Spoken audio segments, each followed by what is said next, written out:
nagligtas eh.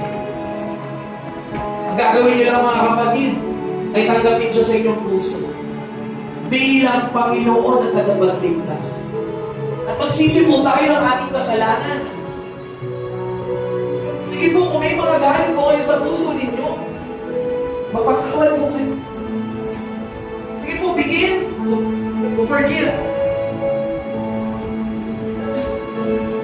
Patawarin niyo yung mga nakasakit sa inyo. Jesus.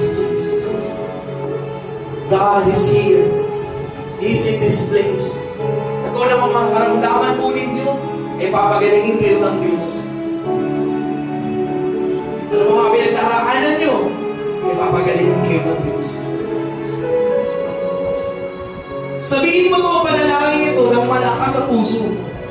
Na totoong-totoo. Kung gusto mong tanggapin ang salita ng Diyos, ang Panginoong Jesus. Sabihin niyo ng malakas, Panginoong Jesus, ako po ay nagsisisi ng aking kasalanan.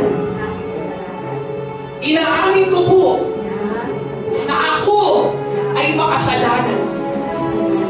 Inaamin ko po